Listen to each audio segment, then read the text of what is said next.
प्यारे बच्चों, आज हम क्लास 10th के पहले चैप्टर को 1 मिनट में रिवाइज करेंगे। तो सबसे पहले बात करते हैं रिएक्टेंट की। रिएक्टेंट वो होते हैं जो रिएक्शन में पार्टिसिपेट करते हैं और रिएक्टेंट को LH साइड लिखा जाता है, प्रोडक्ट को RHS साइड लिखा जाता है। केमिकल रिएक्शन जो कैरेक्टरिस्टिक शो करती है वो है evolution of gas, formation of precipitate, change in colour, change in temperature, change in state. Chemical equation को दो तरीके से रिप्रेजेंट कर सकते हैं, बाय वर्ड, बाय सिंबल। एक इक्वेशन को बैलेंस करके ही पढ़ा जाता है, जैसे 2H2 + O2 = 2H2। इस चैप्टर में बताई गई हमें टोटल 5 तरीके की केमिकल रिएक्शन। पहले नंबर पे आता है कॉम्बिनेशन रिएक्शन। इसमें दो रिएक्टेंट कंबाइन होकर के एक प्रोडक्ट बनाते हैं।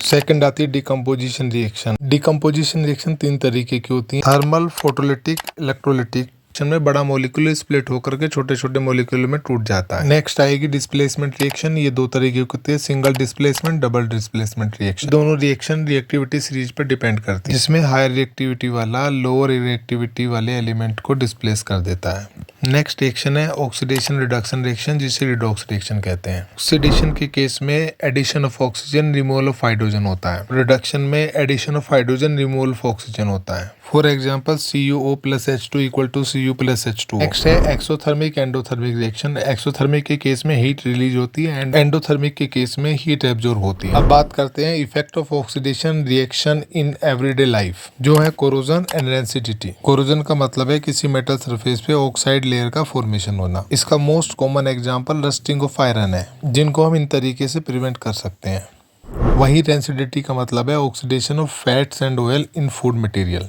इसकी पहचान हम फूड में अनप्लेसेंट स्मेल एंड टेस्ट से लगा सकते हैं। इनको आप 3 तरीके से प्रिवेंट कर सकते हैं। इस चैप्टर की ओवरऑल समरी अभी तक ये है। ये कुछ मोस्ट रिपीटेड PYQ हैं।